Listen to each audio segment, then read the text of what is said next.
ආදර්ශ ගැටලු අංක 4 අපි සාකච්ඡා කරමු. මෙවැනි රූප සටහනක් ලැබුණම අපි කොහොමද ගැටලුව විසඳගන්නේ කියලා. අපිට දීලා තියෙනවා ආදර්ශ කොටසක්.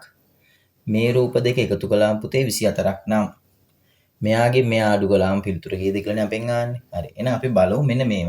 හැම වෙලාවෙම පුතාලා මේ වගේ දුන්නම සමාන කොටස් වලට වෙන් කරගන්න. අපි හිතමු මෙයා ඇත්තටම අපි හිතමු මෙන්න මේම වෙන් කරගත්තම පුතේ මෙතන තියෙන කොටස් කීයද? කොටස් 3යිනේ. එතකොට මෙයාගෙත් අපි මේ වෙන් කරගත්තා මේ කාලේ කොටස් තියෙන 1 2 3 1 2 3. එතකොට මෙතන ඔක්කොම කොටස් වෙනවා පුතේ 6ක්. එතකොට කොටස් 6 තමයි 24ක් බවට පත් වෙන්නේ. එහෙනම් අපි බලමු එක කොටසක් කීයද? 24 බෙදන්න ඕනේ පුතේ නම් කීයෙන්ද? 24 බෙදනවා අපි 6ෙන්. 24ට 6 ඒවා පුතේ 4යි 24යි ඉතිරි නැහැ නම් එක කොටසක් 6යි. 6යි sorry සමා වෙන්න 4යිනේ. එක කොටසක් 4ක් වෙනවා. අයින්නේ අපි බෙදුවේ. එක කොටසක් 4ක් වෙන කොටස් 6නේ මෙතන තියෙන්නේ. ඒතර එක කොටසක් 4ක් වුණොත් 4යි 8යි 12යි. මෙතනක් තියෙනවා 4යි 8යි 12යි. හරි 24 අයින් බෙදුවම එක කොටසක් 4ක් වෙනවා. එතකොට ඔන්න මෙතන 12යි මෙතන 12යි 24යි.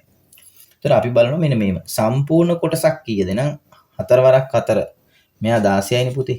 මෙයා 16යි. එතකොට ඒකෙන් භාගයක් කීයද?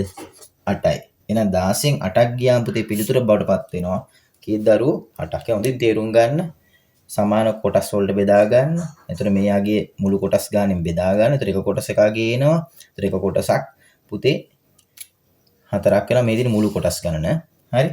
එතකොට පිළිතුර 4යි. එතකොට ඒක මේකට ආදේශ කරගෙන පිළිතුර ගණනය කරගන්න පුළුවන් දරුවෝ. එහෙනම් දරුවන්ට ජය වේවා.